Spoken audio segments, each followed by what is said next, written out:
अस्सलाम वालेकुम, कैसे हैं आप लोग? ठीक ठाक? अच्छा जी, हमारा सब्जेक्ट अकाउंटिंग जिसके अंदर मोस्ट इम्पोर्टेंट टॉपिक चल रहा है एडजस्टमेंट और which relates to bad tax. बहुत ही अहम टॉपिक बैड टैक्स, सही है, क्योंकि बीकॉम पार्ट 1 के अंदर अकाउंट से का पूरा सवाल ही आता है, उसकी इसके बगैर वो सवाल सॉल्व ही नहीं हो सकता इस कॉन्सेप्ट को। तो लिहाजा आपने number 1 first year, second year, BCom part 1, final के एडवांस अकाउंटिंग, इन सब के अंदर ये कॉन्सेप्ट मौजूद होगा, तो कर लोगे तो बहुत अच्छा। लास्ट 2 लेक्चर्स के अंदर मैं बहुत डिटेल के अंदर ये करा चुका कि बैड डेट एक्सपेंस होता है, बैड डेट की क्या निकास होती है, bad debt expense debit, allowance for bad debts credit. वो जो एक्सपेंस होता है वो कहाँ चले जाता है? इनकम स्टेटमेंट खर्चों में, और अलाउंस फॉर बैड डेट्स अपने जी अकाउंट के क्रेडिट में जा रहा होता है, इन्वेंटरी में क्रेडिट है तो वहाँ क्रेडिट। फिर बैलेंसिंग होती है, जो एंडिंग बैलेंस बचता है वो बैलेंस शीट। यहाँ तक ओके, ये बेसिक उसूल हमने सीख लिया, यहाँ तक ओके हो गया, बेसिक एंट्री सीख ली, बेसिक उसूल सीख ली, ठीक है। अब हम इससे आगे अप्रोचेस की तरफ चलते हैं, ठीक है।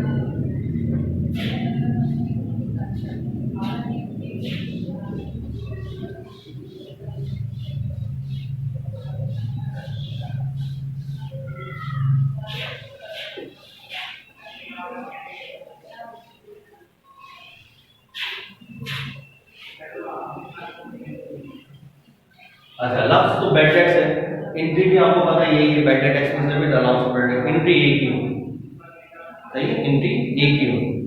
लेकिन अब किस किस तरीके से होनी है, कैसे कैसे पूछा जा रहा होता है, वगैरह वगैरह वगैरह, तो मैं फिर यहाँ पर एक्सप्लेन कर रहा हूँ, तो लिहाजा इसको मैं आप बिठा रहा हूँ, ठीक है। ये भी मैं बेसिक बता चुका था कि बैड डेट्स का जो कौन से 12 किससे होता है, अकाउंट्स का क्या होता है, क्रेडिट सेल्स, ये दो कहानी है, चले जाते हैं। क्रेडिट सेल्स ये हमारा ताल्लुक इनकम स्टेटमेंट से होता है, हम बना रहे थे हमने लास्ट टाइम पे एंड के अंदर पूरी स्टेटमेंट भी समझाई थी। इनकम स्टेटमेंट इस शक्ल की होती है, सेल में से कॉस्ट लेस करते हैं, फिर एक्सपेंस लेस करते हैं, प्रॉफिट का लॉस करते हैं, तो सेल का ताल्लुक इनकम स्टेटमेंट से, ठीक है। अकाउंट रिसीवेबल ये हमने बैलेंस शीट के अंदर देखा था, याद है, यहाँ पर बैलेंस शीट भी बनाई, अकाउंट से उसमें से लेस दिया था, लास्ट बैंक टैक्स, याद है। तो अकाउंट से मुझे ताल्लुक बैलेंस शीट से, ये दो चीजें। अब अप्रोचेस में भी यही दोनों चीजें आ रही होगी, मैं यहाँ पर वही एक्सप्लेन।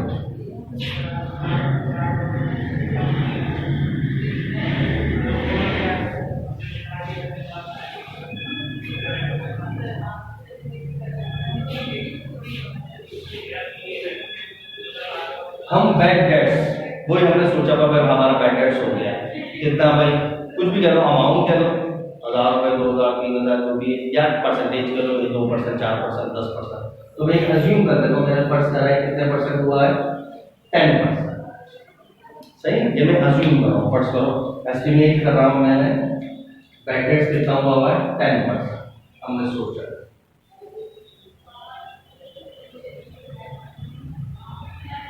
सही, 10% अलाउंस ऑफ बैड डेट, यानी शायद 10% हमें ना मिल सके। अब हम अप्रोचेस की बात, तो पहली चीज आता है हम अप्रोचेस के हिसाब से।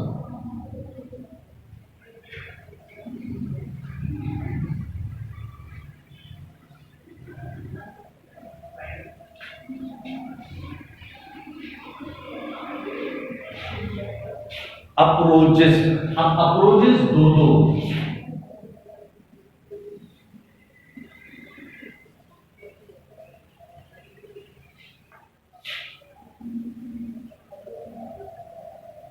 सही, दो अप्रोचेस हैं। एक कहलाती है income statement approach,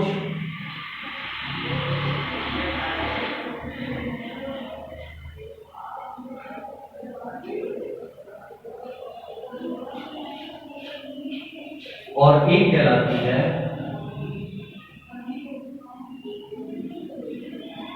balance sheet approach. Approach मतलब थिंकिंग, किस हिसाब से हम अपने बैड डेट्स को मेंटेन करें, ठीक है। उसूल वही है, डूब रहा है पैसा, सोच रहे हैं कि शायद मेरे ये पैसे इतने ना मिले, कितने 10% शायद पैसे ना मिले, ये हमने एस्टिमेट किया हुआ है। बात आती है अप्रोच, किस किस्म की अप्रोच है। अगर मेरी इनकम स्टेटमेंट, दो टाइप की अप्रोच है, एक या तो इनकम स्टेटमेंट अप्रोच होगी या balance sheet approach. Income statement approach, तो जब भी यहां याद है मैंने ब्रैकेट की बेस बताई थी आपको कि ये ब्रैकेट डूबता का जब पैसा लेना तभी तो नहीं मिलेगा, तो अकाउंट रिसीवेबल आया। अकाउंट रिसीवेबल क्यों आएगा? उधार पे माल बेचा होगा तभी तो लेना होगा, तो क्रेडिट सेल आएगा। याद है पूरा कॉन्सेप्ट? तो इनकम स्टेटमेंट के अंदर सेल होती है, तो इनकम स्टेटमेंट अप्रोच का मतलब सेल से ताल्लुक होगा। और अकाउंट रिसीवेबल बैलेंस शीट में होता है, तो जब भी बैलेंस शीट अप्रोच होगी तो उसका ताल्लुक अकाउंट से। सही? तो अब मैं यहाँ पर वही बात को दोबारा बताता हूँ। जब भी इनकम स्टेटमेंट अप्रोच होगी, जब भी कौन सी अप्रोच होगी? इनकम स्टेटमेंट अप्रोच होगी, तो इसका मतलब ये होगा उसका ताल्लुक किससे होगा? सेल से। किससे होगा? सेल से। ठीक है, उसका ताल्लुक किससे होगा? सेल से। ये याद तो मैं एक एक लफ्ज स्टेप बाय स्टेप करके बता रहा हूं। जब भी इनकम स्टेटमेंट अप्रोच होगी, यानी पैसा डूब रहा है ना, कि शायद हमें पैसे ना मिले, कितने परसेंट? 10%, ये उसको बोलते हैं। अब अप्रोच दो हिसाब से सोचना है। अगर मैं इनकम स्टेटमेंट अप्रोच को फॉलो करता हूं, अगर मैं इनकम स्टेटमेंट अप्रोच को फॉलो करता हूं, तो मेरे दिमाग में क्या आना चाहिए? फौरन सेल। सही? और सेल से मुराद कौन सी सेल? उधार वाली सेल। कौन सी वाली सेल? उधार वाली सेल, क्रेडिट वाली सेल। और क्रेडिट वाली भी कौन सी सेल?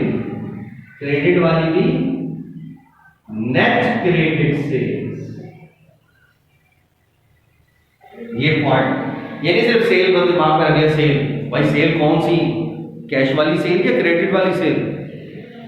ग्रॉस वाली सेल या नेट वाली सेल? ये सारे पॉइंट्स आते हैं दिमाग में। जो कोई पढ़ रहा होगा तो उसके आएंगे, जो नहीं पढ़ेगा उसके कुछ भी नहीं आएगा दिमाग में। ठीक है? ये बात असल में मेन पॉइंट क्या हुआ? यानी इनकम स्टेटमेंट अप्रोच के अंदर इनकम से, अभी मैं इनकम से बैलेंस शीट अप्रोच पे नहीं जा रहा हूं। सही? पहले एक चीज समझा, अप्रोचेस दो टाइप की होती है, एक होती है इनकम स्टेटमेंट अप्रोच और एक कहलाती है बैलेंस शीट अप्रोच। ठीक है? इनकम स्टेटमेंट अप्रोच की बात करते हैं, तो इनकम स्टेटमेंट अप्रोच का ताल्लुक किससे होता है? सेल से। और सेल कौन सी चाहिए? दो होती है, कैश सेल भी होती है, क्रेडिट सेल भी होती है। हमें कौन सी चाहिए? Credit sales. और क्रेडिट सेल ग्रॉस भी होती है और नेट भी होती है। ग्रॉस का मतलब कि अभी इसमें से रिटर्न या डिस्काउंट माइनस नहीं हुआ, भले हो या ना हो, रिटर्न और डिस्काउंट सवाल में हो या आपके पास मौजूद है या नहीं। फर्स्ट करो माइनस यानी कि करने हैं या नहीं करने, तो वो दो चीजें हैं। अगर माइनस नहीं किए तो कौन सी सेल कहलाएगी? ग्रॉस। और माइनस कर दोगे तो क्या कहलाएगी? नेट। तो हमें कौन सी चाहिए होती है? हमें चाहिए होती है नेट। वो एक अलग बात है कि रिटर्न और डिस्काउंट मौजूद ही ना हो, तो इसका मतलब फिर हम इसी से काम चलाएंगे, क्रेडिट सेल से। सही? फिर एक सवाल आएगा कि ये भी ना हो तो फिर इसी से चला लेंगे, क्या करें? ठीक है? लेकिन क्या होगा? क्या सेल से था। लेकिन अगर सेल है और दो सेल है, कैश भी सेल है, क्रेडिट सेल है, तो हम किसके ऊपर अप्लाई करेंगे? Credit sale. हाँ, क्रेडिट सेल ही नहीं है तो फिर आप कैश सेल, फिर तो वो सवाल ही नहीं लॉजिकल। कैश सेल है, उसके ऊपर पैसा डूब कैसे सकता है? पैसा तो आ गया। यानी सवाल बनाने के लिए भी कॉन्सेप्ट डालना पड़ता है। ऐसे नहीं मैं मुंह उठा वो मेरा तो सवाल है अपने पास ही रखो ऐसा जवाब। सही है? तो सवाल बनाने के लिए भी उसके अंदर कॉन्सेप्ट डालना होगा। सवाल बनाना भी किसी के बाद बस की बात नहीं है। सवाल बनाओ, ऐसे बकवास सवाल बना लिए फिर उनके उसको सॉल्व कर रहे हैं। कॉन्सेप्ट होना चाहिए उसके, और कॉन्सेप्ट उससे होगा जब आप तमाम principles, concepts, assumptions, modify concepts, वो सब आपको एक एक चीज उसकी प्रैक्टिकल एप्लीकेशंस पता हो। ठीक है? ठीक है? मतलब नॉर्मली लिटरली सालों से पढ़ा रहे होते हैं, पढ़ना बहुत बुरी बात है, पढ़ा रहे होते हैं, उनको नहीं पता था बैटेक्स का किस प्रिंसिपल के तहत ये हम बैटेक्स का कॉन्सेप्ट अप्लाई कर रहे हैं, क्यों दिखा रहे हैं। सही है? लास्ट लेक्चर के अंदर बड़े डिटेल में बता चुका हूं, मैं बार बार रिपीट नहीं करता। तो अब दो अप्रोचेस हो गए, कौन कौन सी? एक इनकम स्टेटमेंट अप्रोच और एक बैलेंस शीट अप्रोच। पहले नंबर पे आता है income statement. Income statement approach होगी तो उसका ताल्लुक किससे होगा? सेल। और सेल का मतलब क्रेडिट सेल, और क्रेडिट सेल का मतलब नेट क्रेडिट सेल। इसका मतलब हमें इनकम स्टेटमेंट अप्रोच के अंदर क्या चीज चाहिए होगी? नेट क्रेडिट सेल्स चाहिए। क्लियर? और अब नेट क्रेडिट सेल कैसे आती है तो वो आपको पता है। सेल में से अगर हम, अब ये आपको बात पता चल गई ना असल चीज हमारी क्या है।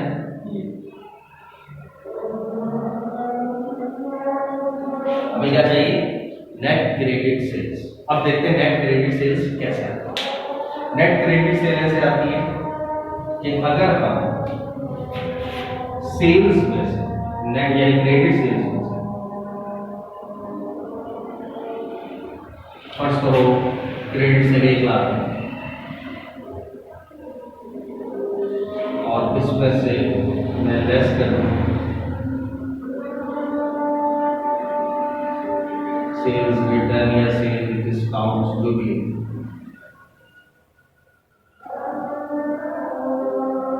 फर्स्ट करो 5,000 कितना हो गया? 10,000 है। कितना है? 9,000 90,000 कितना है? 90,000। ये 90 आया आपके पास नेट क्रेडिट सेल्स। ठीक है, नेट क्रेडिट सेल्स आपके पास कैसे आया? इस नेट क्रेडिट सेल्स के ऊपर आप अप्लाई करेंगे वो हमारी होगी रेट। अब रेट मिसाल के तौर पर कितना है?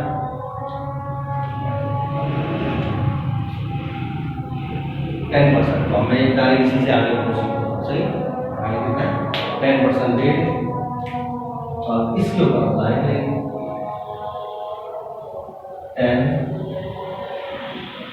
10%। अब 10% इसका 90,000 का 10% कितना है? 9,000।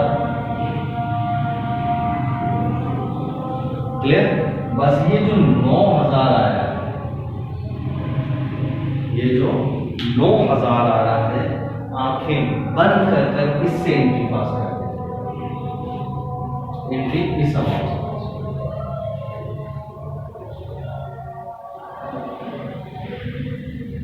कोई चीज देखने की जरूरत नहीं है। पहले से अलाउंस और बेड एक्सपेंस का बैलेंस ऑलरेडी ट्रायल बैलेंस मौजूद होगा ही नहीं पहले से आपके पास, क्योंकि मैं बताया उसकी तो क्लोजिंग हो जाती है। अलाउंस का बैलेंस हो सकता है तो कुछ देखने की जरूरत नहीं है। पहले से बैलेंस कहाँ पड़ा है, डेबिट में पड़ा हुआ है, क्रेडिट में पड़ा हुआ है, कितना पड़ा हुआ है, कम पड़ा हुआ है, ज्यादा पड़ा हुआ है या नहीं पड़ा हुआ है, कुछ देखने की जरूरत नहीं है। इनकम स्टेटमेंट अप्रोच के ऊपर जो निकला है डायरेक्ट इस अमाउंट से एंट्री पास हो जाए। और एंट्री क्या होगी वो याद है? बैड डेट एक्सपेंस डेबिट याद है? ये अभी मैं ये चीज करने का डाले क्या बता ये याद रखूं, यही आगे प्रोसीड करते चले। ये तो मैं आपको अभी मैंने एक्सप्लेन नहीं किया। तो इसी अमाउंट से आप एक एंट्री बाकी नीचे लिखना एंट्री आ जाएगी क्या?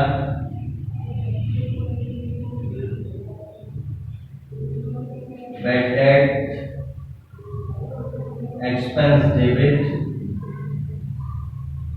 Allowance for bad debts credit कितना?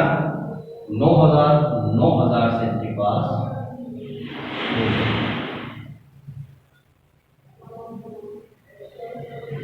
क्लियर? कितने से? 9,000 से एंट्री पास हो जाए। तो ये था आपका कौन सा कॉन्सेप्ट। देखो ये मैंने अलग बताया, ये इसके अंदर नहीं है।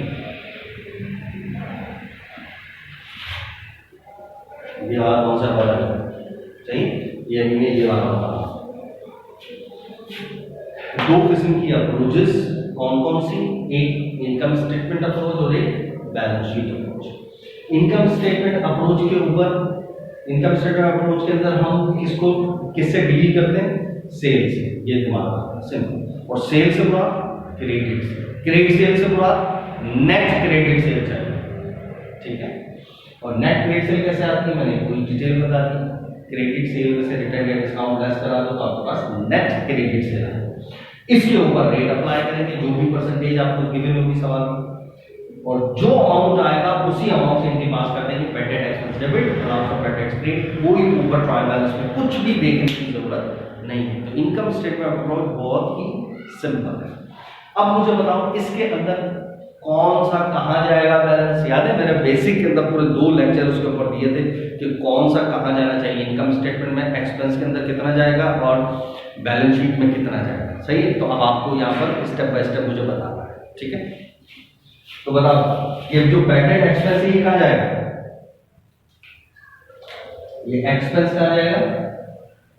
सिंपल बताओ, इनकम स्टेटमेंट है, सही है ना। ये कहां जाना होगा? एक्सपेंस इनकम स्टेटमेंट में। और इनकम स्टेटमेंट आपको पता किधर? ऑपरेटिंग एक्सपेंस में चला जाएगा, क्लियर। वरना मैंने यहाँ तो पूरी डिटेल बताई। ये एक्सपेंस अपने टी अकाउंट में जाएगा बैड डेट एक्सपेंस के डेबिट में, और ये जो क्रेडिट हो रहा है ये अलाउंस ऑफ बैड डेट्स अपने अलाउंस ऑफ बैड डेट्स के टी अकाउंट में जाएगा क्रेडिट में, ऐसे बताया था। और फिर इसको क्या बताया था? ये अपने टी अकाउंट में जाएगा डेबिट में, और यही सेम बैलेंस इनकम स्टेटमेंट में चला जाएगा। तो मैंने आज डायरेक्टली बैड डेट एक्सपेंस से कहां चला जाएगा? Income statement. तो आई होप अब आपको बात समझ आ गई होगी, क्योंकि आपने पूरी डिटेल्ड एक्सप्लेनेशन वहां पर सुन ली थी, ठीक है। तो ये एक्सपेंस कहां चला गया? इनकम स्टेटमेंट, खर्चों। एग्री? अब आ जाओ अलाउंस फॉर बैड डेट। ये कहां जाएगा? ये अपने टी अकाउंट में, ये याद रखना है। ये कहां जा रहा होगा? अपने टी अकाउंट में। तुमने यहाँ टी अकाउंट बना दी,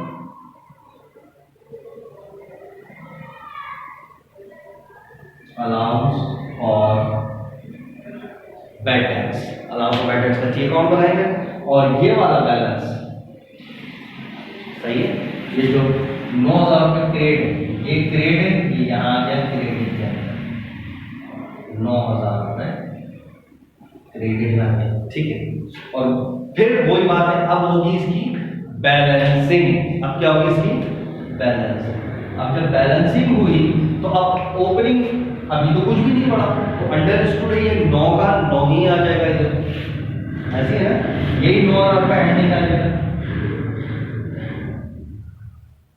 यही 9,000 रुपए एंडिंग में आ जाएंगे, क्लियर। और यही 9,000 रुपए कहां चले जाएंगे? Balance sheet. याद आ गया? पूरी पूरी कहानी हो गई। फर्स्ट करो यहां पर अगर पहले से ओपनिंग में 1,000 रुपए होता तो वो 1,000 और ये अभी जो 9 आया क्रेडिट में, तो यहाँ कितना आ रहा था? 10। ये 10 जाता बैलेंस।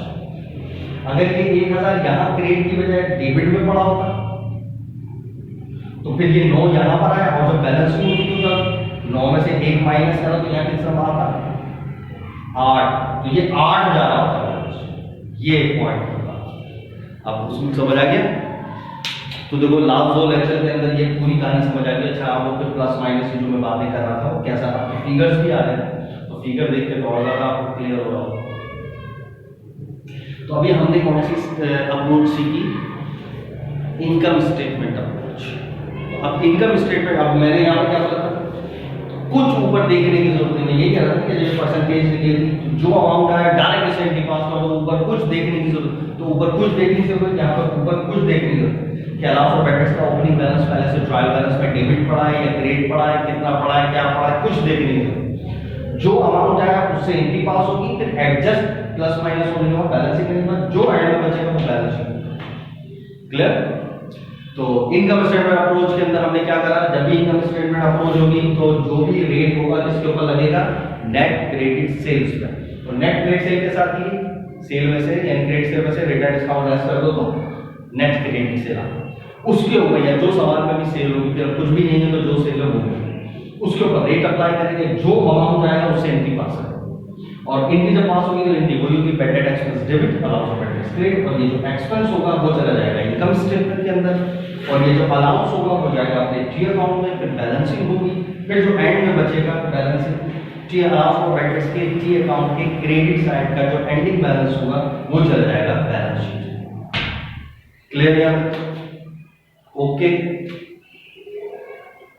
अल्लाह हाफिज़।